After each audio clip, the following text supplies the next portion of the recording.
This week's Sky Cricket podcasts, and it's with the most travelled commentator in world cricket. No, not Nasser Hussain, but Simon Doull. First of all, Dooley, welcome. And where are you?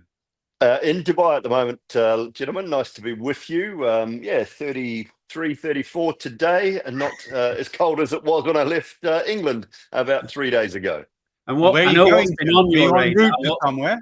No. We've got the T10 here starting in about 3 or 4 days. A lot of the English boys are over, actually. I just played golf with Alex Hales this morning, so he's getting primed and ready. But I see a lot of the English names in that T10 tournament. So it's about 12 days long down in Abu Dhabi, and then take December off and get ready for sort of post-Christmas stuff.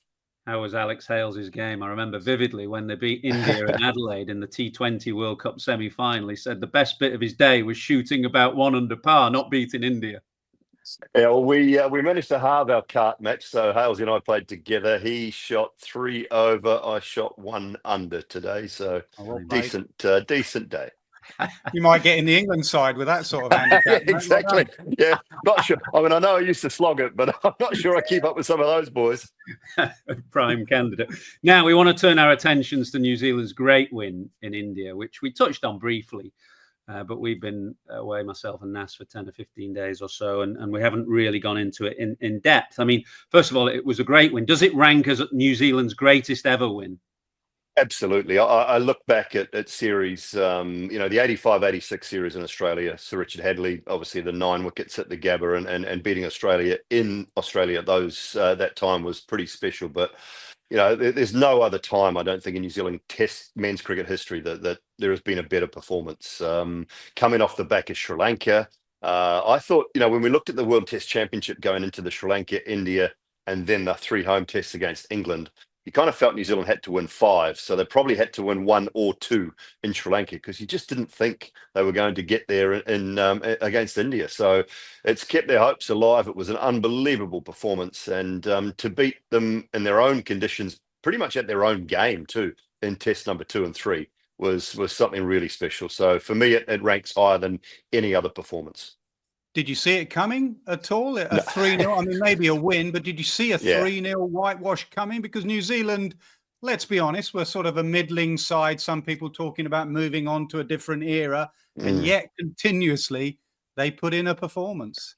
Yeah, I didn't see it coming at all, Nas, to be honest. When you think about, as I said, I look back at that performance in Sri Lanka. It wasn't bad. It wasn't a terrible performance, but we just didn't really bowl well enough in those conditions. So obviously Rohit got the toss completely wrong in Bengaluru in that first test match. And to be able to bowl them out so cheaply in that first innings was the winning of that. And then Rachin's 100 and Mitchell's runs. And, little things worked well for New Zealand in test number 1. But the way Santner bowled, when you think about, when you think about world-class spinners, you don't have any of that New Zealand lineup in what is going around in the world now. His best test match figures were 3 for prior to that second test in Pune.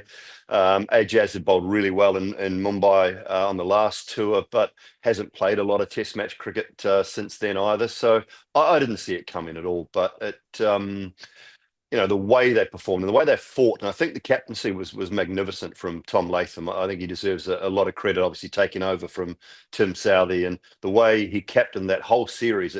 Very rarely did he miss a trick throughout the series. So that was a really good sign for New Zealand moving forward.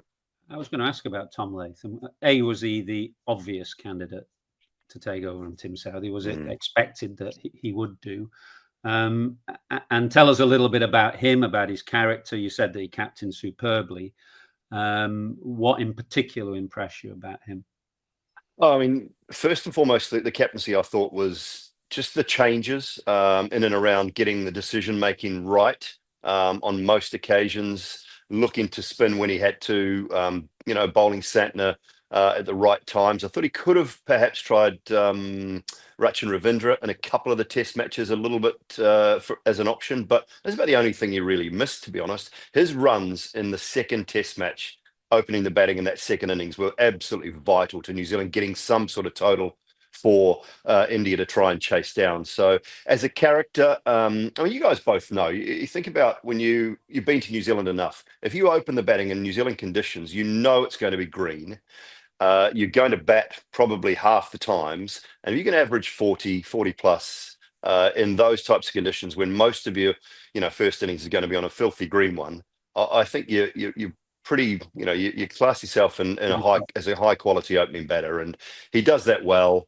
And as I say, I think the captaincy, the transition was a fairly simple one from Southee to him. And what about Ajaz Patel? I mean, you've always been a fan of him. When I've worked with you, you're often bigging him up. He bowled beautifully. He'd love to bowl in Mumbai every week, by the way. But do you think India made the classic mistake of just panicking slightly after that first test and playing on real Bunsen burners, and that brought New Zealand spinners into even more? Yeah, and I think, there's a misconception. I said this after the first test match as well, and there's a misconception that the Indian batters play spin better than anyone. They don't. They're just the same as everyone. You think about what Tom Hartley was able to do, and you wouldn't class, with all due respect, Tom Hartley in a world-class spin ranking. Stephen O'Keefe a few years back. Guys that have come here and bowled India out on turning surfaces.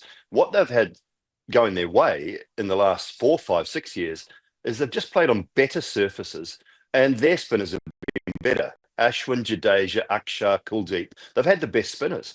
And I think they made a massive mistake, to be honest, just looking to play on pitches that really bought just good spinners. And Ajaz Patel's a good spinner. Mitch Santner's a brilliant white ball spinner, but hasn't really been a test match spinner. So it just brought those guys into contention. And I mentioned for Glenn Phillips too. I mean, still fairly new at his craft, but I thought he did a terrific job. So the misconception that Indian batters play spin bowling better is just totally wrong, or totally right. It's just, they don't. And you see class players getting undone by Santner, Ajaz, by Glenn Phillips, time and time again throughout that series. So they've just had better options. I think they need to play on better pitches.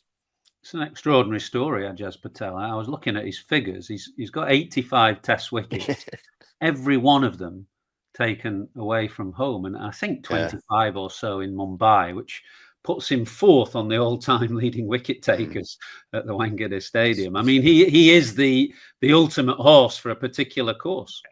And I think both he and Santner got a huge amount out of Rangana Herath. Herath was with the New Zealand team for the Sri Lankan series and for the India series. And I think they both got an enormous amount of benefit working alongside him for that period of time too. And very similar type of bowler to Rangana Herath. Obviously, Herath's numbers are exceptional, but quite a short in stature guy, very short run up, quite a simple sort of a thing you'd see at any park on a Saturday afternoon, really, in and around the UK and India. So a great lad and a real journeyman. He's taken a lot of first class wickets in New Zealand. I think he should have played a lot more Test cricket at home, but you go with the seam bowling all rounders, or use a Santner or Phillips or a Mitchell from a seamer's point of view, Rachin Ravindra at times as well. So we've always had a lot of those all-round type players that have been able to do that job, but I still think he should have played a lot more back in New Zealand. What did you make of India? I know you've mentioned they're playing a spin, but in general, they're going into this massive tournament. I mean, you would argue it's the biggest test series now on the calendar, the Border Gavaskar, India, Australia, in Australia. What did you make of them? Oh, they're going to have to improve an enormous amount. They'll rely heavily on Bumrah, Siraj, and the other, whichever seamers they choose to go with.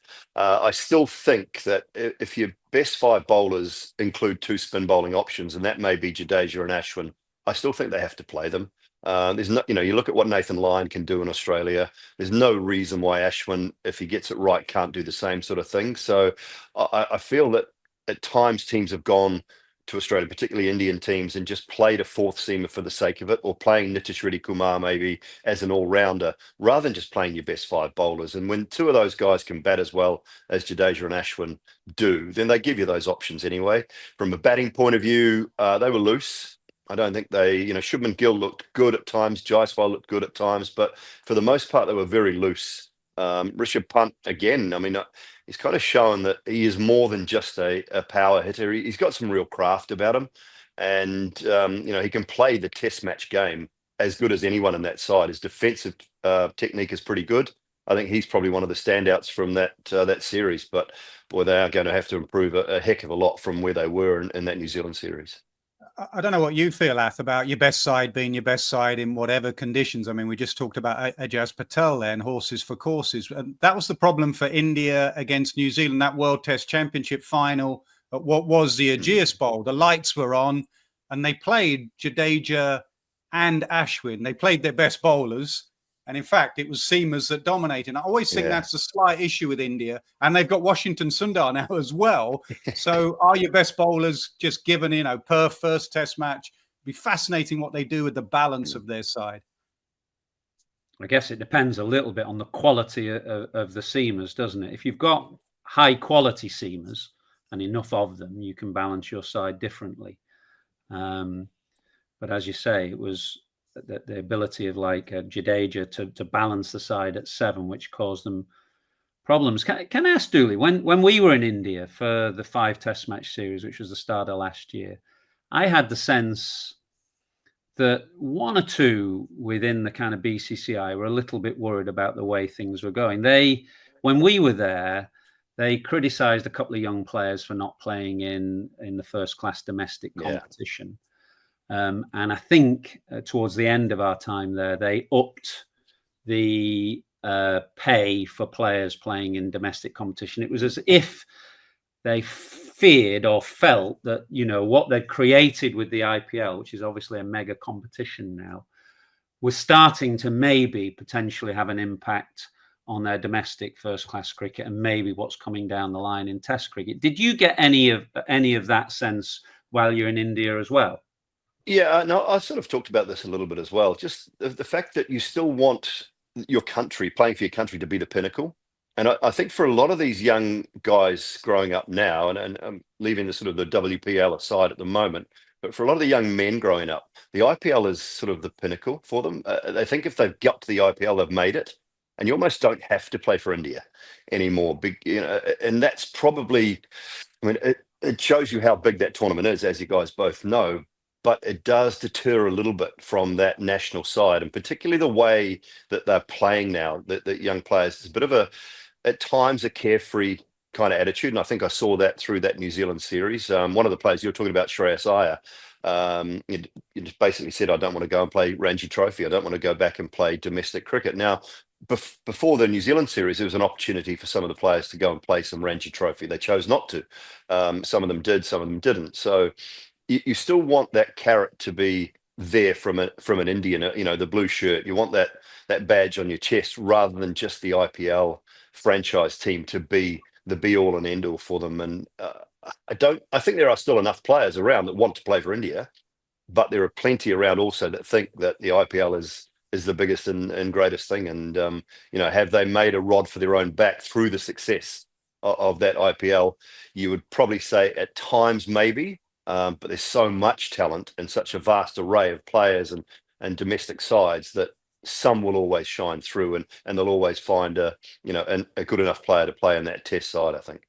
And it was a start for Gautam Gambhir, who is quite an interesting position he finds himself in now, having lost his first series at home. He's now got 5 in Australia, which maybe, along with going to India, is about the toughest place to go and win in Test cricket.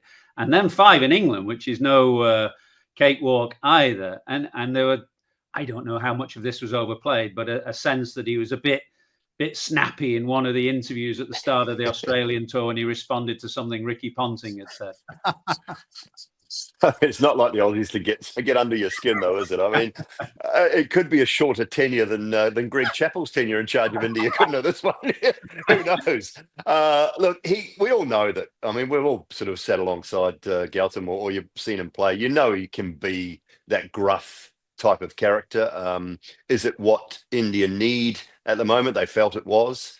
He's certainly got the history and the backing to be to be able to sit down with those players and talk to them about how to play the game and how Test cricket works and all of that. But it's a tough ask coming into that sort of side at that time. And huge series coming up. He's never ever going to be friendly with the media. He's never going to be that guy. But I think if he embraced it a bit more often, we've seen plenty of football managers over the years, haven't we, that have been a bit gruff, but they embrace it and almost end up getting a bit of a cult following. So I'm not sure he's going down that road. But if they don't get the results in Australia, and I mean, if it's a if it's a 4-1 or a 5-0, I don't know whether his job continues. It's a complete flip, isn't it? They've gone from Raul Dravid, who was very affable and likable on the outside, but as tough as nails inwardly. And Gautam Gambhir is a complete opposite. Very sort of angry on the outside, but actually probably is quite calm within that dressing room. So it was an odd dig at Ricky. I mean, poor old Ricky was just asked to comment on Virat. And he was like, you can only comment on Australian players, no one else. So that would be a tough ask as a pundit in an Australia-India series. Anyone who has a go at Ricky is fine by me. Predictions? Look, I said when we were in India that I thought, if it was 3-2 to Australia, that would be an incredible result from India's point of view. I just can't see it. The scheduling to me means that they want Bumrah as tired as possible going into test matches 3 and 4. They're playing on the 3 hardest, fastest surfaces up front, and they're going to try and make him bowl as many overs as they can, because they know how much of a linchpin he is in that seam bowling attack. So they're trying to basically cook him in the first 2 or 3 test matches, and then hope for the best at the back end. But I can see a 4-1, to be honest. Nas? Well, I mean, this first test, they're missing Rohit, who's staying back for the birth of his second child. I think Shubman Gill's injured, so that's the top 3. 2 of the top 3 gone. One thing I say about India, their record in Australia out of all the nations is fantastic. And they were written off last time after they were bowled out cheaply in Adelaide, and they came back. So they won't be bullied. They're tough cricketers, as Rishabh Pant has shown. I think up front, not having Rohit, I know he's been out of form recently. I think Virat Kohli will get form. His record in Australia is phenomenal. So Australia at home are always favourites. I would probably go 3-2. I can't see many draws unless it rains. 3-2 Australia. You, Atherton, you asked the questions and then you sort of sneak back in your chair. No, Australia comfortably for me. That was a tough place to go and win. India, as you say, got a very good record there, but I think that was a better India side than this one. I think Australia will win. So there, I don't sit on the fence unlike you now. They might win a couple. Australia to win. Now, Dooley, I am off to Christchurch on Saturday, which I'm very much looking forward to. You're not going to be there, are you? I don't think. No, I'm staying in Dubai, my man. Enjoying the sun. So let's turn our attentions to New Zealand, England's tour of New Zealand, which is always one we look forward to going to because it's a great country, as you know well. England were there a couple of years ago, so it's not that long since they've been back there. But 3 tests this time and not 2. Christchurch, Hamilton, your hometown, and Wellington. What can we expect, first of all, conditions-wise? I've not been to Hagley Park for quite some time. Yeah, I mean, Hagley Park's a magnificent venue. I think between there and Bay Oval and Mount Maunganui, I think they're the 2 out-and-out best cricketing venues, along with the Basin Reserve in New Zealand. Nice big ground, always get some grass. I mean, I'd be surprised if there's not 15, 16, 17 mil of grass on the pitch on day 1. It generally plays out and flattens out really nicely on day 3 and 4 and becomes a good surface. But you just got to get through that first hour and a half, 2 hours. And if it's a bright, sunny Christchurch day, which, they can get nice warm days down there, you'd imagine it'll flatten out towards the afternoon. I think the style that England are playing, the style we know that they want to play, suits New Zealand a little bit. New Zealand can just sit in there. They can they can roll with the punches and sit in there. And they know now that they need to win 3-0 to make that World Test Championship final. And that's the only way they can do it, providing Australia tip over India comfortably, as we think might happen. So, New Zealand, they'll be very, very competitive, as they always are at home. And the way England play. Never see a situation where you could get a whole heap of turning pitches in New Zealand. I mean, people are saying, not at all. England have been found out by spin. England are taking 3 spinners, and some have said because maybe they're worried that opposition teams will start to repair turners. But I've never seen that in New Zealand. No chance. I mean, Wellington can turn a little bit. You get bounce in Wellington. You play a spinner there. I think absolutely. And Christchurch, Hamilton, I'd be reluctant, but New Zealand have got those options in Rachin Ravindra, Glenn Phillips. They can kind of have 2 spin bowling options if they want. in a test match and still go in with 3 to 4 seamers. So I think that's the way they will play it. But yeah, look, it's going to be an exciting series from a watching point of view. It's sold out. I think the first 3 days in Christchurch are sold out. Wellington, the first 3 days are sold out, and Hamilton's very close to it as well. So a lot of English tourists, they love a trip down under. I think the English tourists and the Army Army. So it's one to look forward to. But I think having England there certainly brings results into play, providing the weather plays its part. We won't see any draws. And Kane Williamson back, not as captain. Tom Latham continues as captain. I see he's playing for Northern Districts, I think, tomorrow with Tim Southee. So he's getting a bit of red ball practice and form in if he can. Where's he with his game with so many injuries he's had of late? Yeah, it's a tough one for Kane, and I think the injuries are just taking their toll. And a lot of them are stress related, or as in overwork. He's such a hard trainer, and I think the elbow stuff is all around gripping the bat so many times and for far too long and practicing. So he's had to learn different ways of getting through that. Still high quality. We know the record. You look at the numbers and they are phenomenal. So he will want a massive series. I mentioned probably 4 or 5 months ago, I wonder whether it would be his last series. We now know it's Tim Southee's last series. Yeah. He's going to retire at the end from Test cricket at the end of their series, unless New Zealand make that WTC final, which he'll come back and play if they do. So big series for both those guys. I don't know how much Test cricket Kane will play post this series, so that'll be interesting for me, whether he announces anything or whether he just sort of leaves it up in the air a little bit. But he's going to have to play a vital role. England will hit them hard with some pace, some bounce, and he's one of the better players of quick bowling in those conditions. So huge for him, I think, this 3-test series as far as New Zealand are concerned. I was going to ask about Tim Southee. I can't remember whether you were there or not on his debut against England in Napier. Yeah. I was there. The one thing I remember is not his bowling, actually, but he belted around about 8 sixes, didn't he? And I think he's something like he's hit more sixes than almost anybody other than 4 or 5 players in Test cricket. Yeah. So he's been a remarkable performer over the years. I mean, A, where would you rank him? And B, maybe give us your all-time best New Zealand attack. Oh, wow. Well, he's in it. I think if you think about him and Trent Boult, post Sir Richard Hadlee, they've been our 2 greatest bowlers in the last 20 years. And it's phenomenal longevity, over 100 wickets in T20 international. I think the only one in the world with 100, 200 and 300 in T20s, ODIs and Test matches. So it's a phenomenal record. He's developed different skills later in his career as well. Early days, he was in the good, early 140s. Slowed down a bit more over the last sort of 3-4 years, but he's developed that 3-quarter ball that Jimmy Anderson and Broad bowled so well for a long period of time.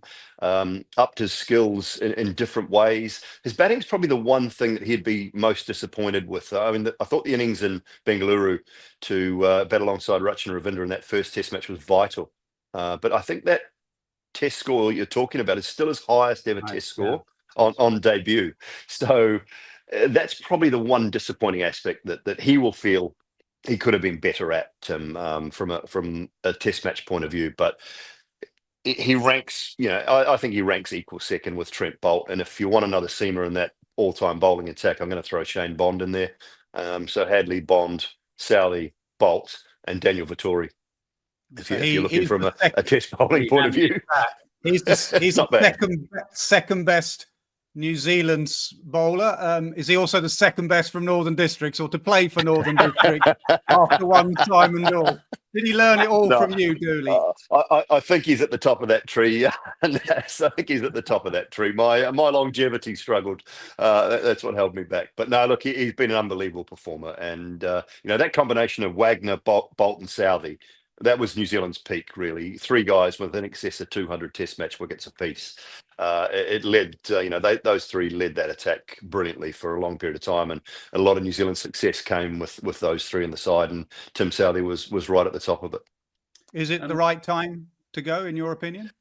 I think it is. I felt for a while New Zealand were really struggling to find bowlers to come through under them, and they didn't get a lot of opportunities either. I think it's a really good time for Matt Henry to start leading this attack. He's still probably got 2 or 3 more years left in him. He's been New Zealand's premier bowler the last 2.5, 3 years, I think, in red ball and white ball cricket. So, with Will O'Rourke, with Sears, Nathan Smith's an interesting one. Keep an eye on Nathan Smith coming through for this Test series if he gets an opportunity. He was Good, our steady local pace. pro, Doully, at Radlett for was a he? few years. Yeah, so no Nathan. Oh, nice. Yeah, great lad. Really, really good lad. So hopefully he gets an opportunity through the series. And as I say, with Sears, O'Rourke, likes of Nathan Smith, one or two others coming through from the bowling ranks. I think it's a good time for Tim Southee to head away. And what better series, a home series against England. Tell us about O'Rourke.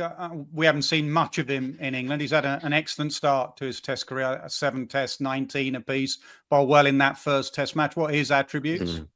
I think Steve Harmison, not quite as tall, but a similar type bowler, just continues as a right-hander. It looks like he just continues to come at you.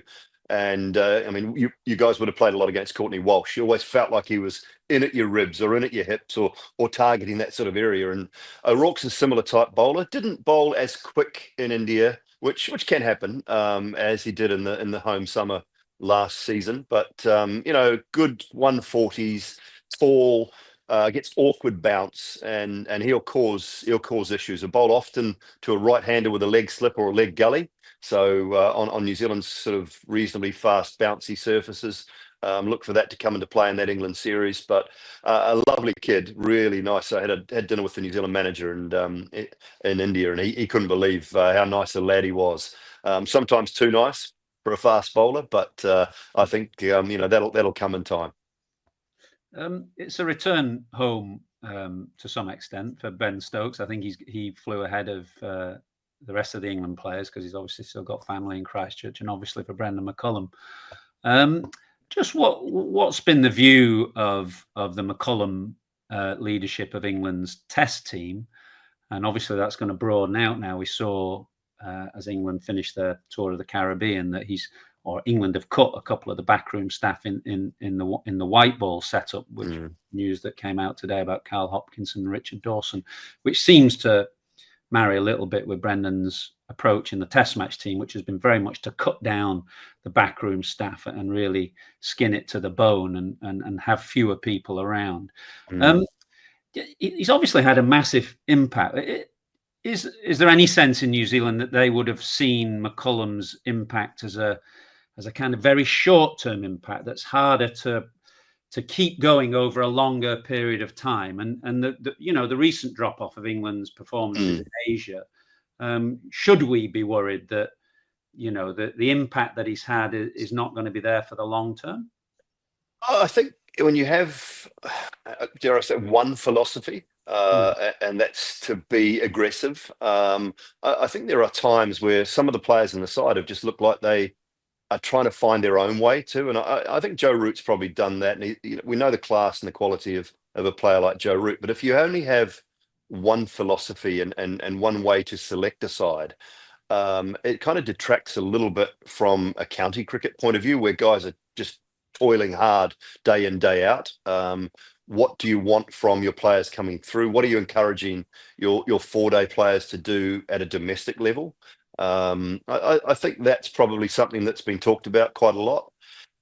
And how do you continue to just say, okay, just go out there and be free and give these guys a free license time and time again? How long does that license last if the results start to drop off a little bit? So that's probably the next test for Brendon, is actually becoming a coach and being able to transform lulls in players' careers and transform maybe techniques at different times. And he'll get the right people around him. He's such a such a buoyant character. I mean, anyone in around that dressing room, that setup, is going to want to be there. They're going to want to play for him. I think we all know that.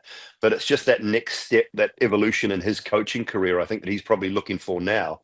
In how do I coach players? How do I, make sure that technically they're good enough to go out and do what I want them to do, rather than just saying, go out there, enjoy it, have fun, and hit it hard. Does he ever doubt himself? I mean, to do that second stage, you have to sort of think, right, we need to move on. But his whole messaging is, don't doubt yourself, believe in what we're trying to do, believe in this direction we're going in. But when you lose those last 2 tests in Pakistan, Will he be on the plane to New Zealand thinking, where did we go wrong? How can we improve? Or just keep going forward and worry about the next series? Oh, I think he'd be silly if he wasn't saying, where did we go wrong? What can we do better? Can we be smarter? I think he'd be lying to himself if he didn't ask those questions, because he wants to do well. He's a successful guy, and he wants the best out of every performance from the team. So he would have had to have asked himself those questions. I think when Brendon first got into coaching, I felt that the white ball stuff was probably going to be his pathway, his way forward. So after the T20 stints with Kolkata, with Trinbago Knight Riders, to take that test job on, I thought was a big step for him. And the instant impact he had was phenomenal, to be honest. It was always going to be tough to continue on down that path, and so he's now just trying to probably evolve as a coach and figure out his best methods and whether he can. So I would hope that he's asked himself those questions. I don't think he'll change his philosophy, but you have to be asking yourself those questions and figuring out a way to continue to help those players improve. They can't just play one way all the time. They have to be able to improve in playing that way, and learning to play the situation of the game sometimes, is certainly something you need to be doing. Is there any expectation that he would eventually go back to New Zealand and coach there? Or is he just, are these big name former players come coaches almost now too big for the national sides? You hear somebody like Ricky Ponting saying, coaching an international team is just not on my radar at the moment. They'll try and mix and match an almost portfolio career. I mean, Brendon's all in with England at the moment, tests and now the white ball stuff. But is he too big for New Zealand? Oh, you'd have to take a massive pay cut, boys. Look, the New Zealand job, I think it's a job for very good coaches, but it's a long way. If you're uplifting a family, it's a tough one. New Zealand coaching at the moment doesn't pay a huge amount. I do know firsthand that they are prepared when they look next, they're prepared to really up the ante and look for the best possible coach they can find. Now, whether that is a Stephen Fleming, whether they can encourage a Fleming, a Vittori, someone, I'm not saying Ricky Ponting, but someone of that stature to go to New Zealand and to take over the reins once Gary Stead's time is up, that could be a possibility. So the money is there, I've been told, and they will throw the net as far and wide as they can for a new coach. Obviously, Brendon's off the radar for the next little while. Is it something he would look at down the track? I still think he has a huge part of New Zealand, in his DNA, and I think, he would love to do it maybe down the track, but it's certainly not for the foreseeable future. But the opportunity will be there. Maybe 5, 6, 7 years down the track. He loves his home in Matamata and the farm life and that style of life, and I think the family love it there. So that opportunity may come down the track, but I do know that the checkbook is well and truly prepared to be opened for the next coaching opportunity, which is a great thing to hear from my point of view. Sounded like you were putting yourself forward there, Doully, for the once the money went up. Yeah. I mean, could I just broaden it out a little bit before we let you go? I mean, a lot of people, when we talk New Zealand, which is the focus of this podcast, a lot of people in England just say to me simply, "How do they do it?" I mean, a small nation, 5 million people or thereabouts, exceptional in rugby, obviously, but consistently excellent in cricket as well. I noticed you beat Samoa last night or something, 8-0 in soccer. I'm not sure whether that, elevates you into the elite category. So. I know nothing about Samoan football. You know what I'm saying? There's this, people just say, how do they do it? How do they keep doing it? I mean, is there some secret sauce there? I don't think there's a secret sauce. I think we have a pretty good first-class structure. 6 teams. It's fairly simple. Home and away concept in 4-day cricket. It's not cluttered. It's not overdone. The one area we probably have fallen away a little bit is the T20 structure in New Zealand. I don't think the Super Smash has ever really grabbed people. as far as getting some overseas talent and getting high quality overseas players. That's probably the one area that's been a little bit lacking. But the domestic structure is tough. It's a good, tough competition. There's great rivalries. I mean, the districts rivalries. We always had a huge rivalry with Central Districts, the Northern Districts. Everybody hates Auckland. It's just because they're the big city boys. So there's some really good structure in and around the domestic scene, I think, and that certainly helps. I mean, when you're picking from a small pool, the talent identification has to be pretty good, because the jump from that level to the test match level, as you both know so well, is a big jump. And the one thing New Zealand cricket have done, and it probably started under Brendon and Mike Hesson, is they've given guys a lot of rope. If you feel you're good enough, or you feel they're good enough to play at the international level, you must give them enough opportunity.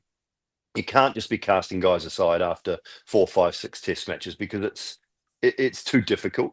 And so if you know that they've got potential and you think that they've got the ability to play at that level, give them a decent opportunity.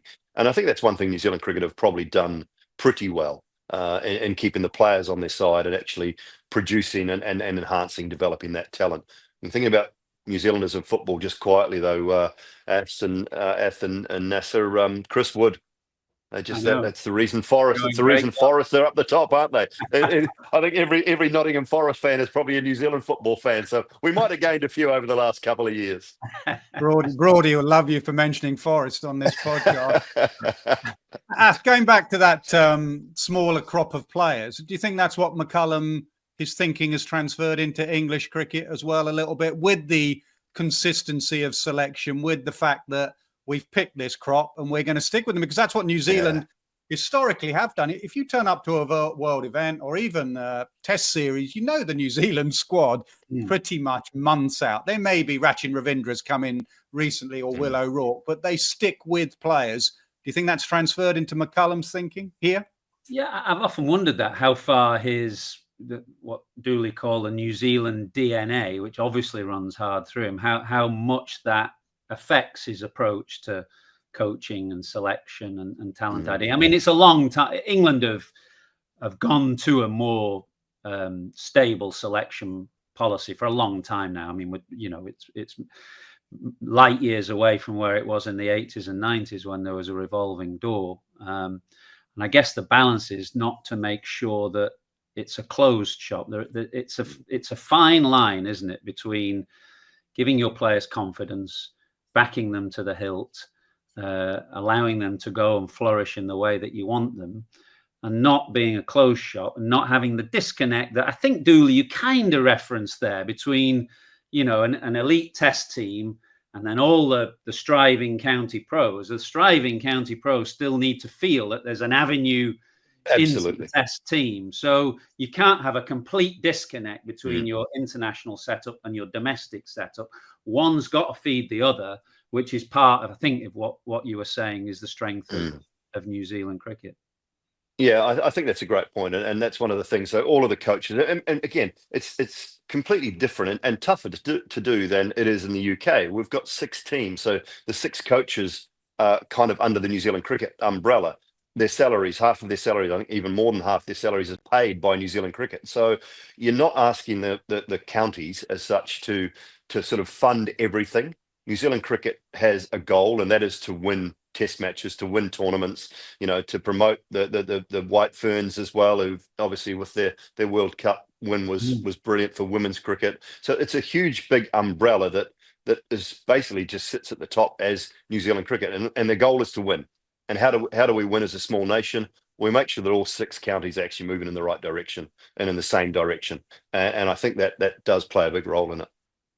And I'm not giving you the New Zealand coaching job. The money's not quite good enough. I've made you in charge. I've made you Rob Key in charge of English cricket. That money is good enough there, by the way.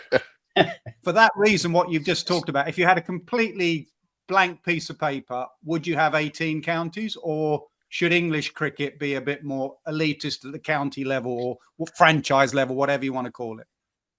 Yeah, look, I wouldn't. I honestly wouldn't have 18 counties. I think there's too much. And when you look back at the early days of county cricket and things like that, the travel was a problem, so you had to have a county dotted around everywhere. I mean, I think 12's enough. In the UK, I think it would probably strengthen your domestic cricket, your first class cricket, quite a lot. It would free up a bit more time in the window. You could probably make one or two of those competitions, bring back a competition or two if you wanted to do something different from the minor county point of view as well, and make that competition as strong as it once was. I mean, you guys would have played many minor county sides in the 80s, 90s that were, incredibly strong, just good sides, and that side of things has probably disappeared a little bit as well. So I would think 12 is probably enough. I'm not telling you who I'm going to cut, because that would get me in trouble. But we'll leave that for another podcast, maybe. Otherwise, the snipers will be out for you. Yeah. Well, it's been great catching up. Just with England going down there for 3 tests. I mean, it's quite hard to know how to pitch favouritism. England have generally had it over New Zealand a little bit in recent times under Stokes and McCullum. I mean, if you just went on the form book looking at how England have just gone in Pakistan and how New Zealand have gone in India, you'd say maybe not. But that's not relevant, especially given what conditions are going to be like in New Zealand. Who starts as favourites, do you think? Oh, it's a very good question. I'd go 2-1 in the series. I don't know who to, because I think that, weather permitting, and December can usually be relatively good. There aren't going to be draws. I mean, England just don't play for draws anymore, and I think New Zealand are having to win. They're having to win 3, so I think it'll be exciting cricket. I don't know. In New Zealand's conditions, coming off the back of what they've done, they might start just favourites, but it'd be really tough one to call for me. I'd have New Zealand maybe slightly ahead, but in those types of conditions, I think that's probably when England will play their best cricket as well. And with a good bowling attack, they can certainly ruffle some feathers down there, and pace and bounce will be their friend. And what's coming up for you now? You mentioned the T10 in the next week or two, and after that? I'm taking the whole of December off. Might be hard to believe, but I'm actually taking a month. I'm taking a month off, and going to play some golf and chill out. We're obviously Brigitta's here with me, so we're expecting a baby in better get this right, early April. So we'll spend some time together and get a bit of that stuff sorted. And I don't have to paint the room. The room was already blue, which is great. So I don't have to do any painting. I don't have to do painting in the room, but just going to spend some time together, and I'll be back in the UK for Christmas. See you in April then, mate. Yeah, exactly. Well, it's great to catch up. Thanks for your time. I'm looking forward to heading down to your neck of the woods on Saturday. I tell you what, very hard to find any accommodation in Hamilton. What is going on with that city? I told you years ago it was the city of the future, Rath. I told you years ago. You should have bought land. It's amazing. I got, as usual, got round to booking stuff quite late. By the time I did, the one where they all stay, the Novotel or something, is fully booked. God, trying to find somewhere. Nice. I've got some friends who'll probably find you a room, Math, but you might be with others. Good to see you. Great to catch up. Cheers, boys. For a successful and entertaining 3-match series. Enjoy a nice glass of New Zealand Pinot and some red meat while you're down there. Looking forward to that, and to catching up with our old friend Southee as well, who he'll be doing radio, I think, won't he, this time? Yeah, he will be. Yeah, he will be. Great to catch up with Doully. Sounds like he's living his best life. Baby on the way, taking a month off. Handicap coming down fast. He's always positive and on good form, Nass. Yeah, good value. Always gives strong opinions as well. That's what I like about Simon Doull. Calls it as he sees it. Excellent broadcaster. Always enjoy working with him. But doesn't work now really in New Zealand, does it? It's a changing broadcast landscape down there, so he's kind of pivoted away from New Zealand. Doesn't do much there. Although, as I said to him at the end, that'd be good to catch up with Ian Smith, another excellent. In fact, all the New Zealand commentators are good value. I've always enjoyed working with them. Kind of have similar, similar humour and a similar way of looking at the game. So it'll be good value to catch up with Southee as well. Yeah, Doully can't fit in New Zealand with all his earners he's got on going around the world, to be honest. Say hello to Southee for me. It won't be a pleasantry, and he'll WhatsApp me some abuse or whatever, but say hello to Southee. Good man. I will do. So England are there. Test match starts in about a week's time. First one is Christchurch, then Wellington, then Hamilton. So moving our way up from south to north this time. And the women, of course, are in South Africa. So that's a multi-format series there, 3 T20s, 3 ODIs, and a test match. News today that Alice Capsey is joining the squad, having been left out initially. So that's that for this week. So I guess we'll catch up either before or just after the test match in Christchurch. What are we doing with the time difference, Atherton? Are you going to be late at night and me having had 5 glasses of red wine with Ian Smith, and I'm going to be early morning, or the other way round? It's 13 hours ahead. It's gonna test us both. And what do we call her? Our production coordinator, Jess, is going to have a challenge, sorting us both out on the same page. Anyway, I'm looking forward to going there. You've just come back from Durham, haven't you? You've been to see your daughter up in Durham? Been seeing the daughter up in Durham before the snow hits northern England, so I got that out of the way. Yeah, looking forward to Christmas. Trying to do a doco on Zimbabwe, actually. Zimbabwe are coming over next summer for that one-off test, and just like a history of what's happened with Zimbabwe cricket over the years. They produce some of the great players and where they are with their game as well. So just thinking of a documentary on Zimbabwe cricket at the moment. A trip to Harare. Yes. And maybe the 2003 World Cup no-show from where they let you in the country after that, or are you permanently blackballed? I think I might not be allowed back in, but a nice trip to Harare, Bulawayo, maybe. Nice to get a holiday in while you're off in New Zealand. Enjoy your trip. One of the great trips, I have to say, New Zealand. Will do. Catch you next week.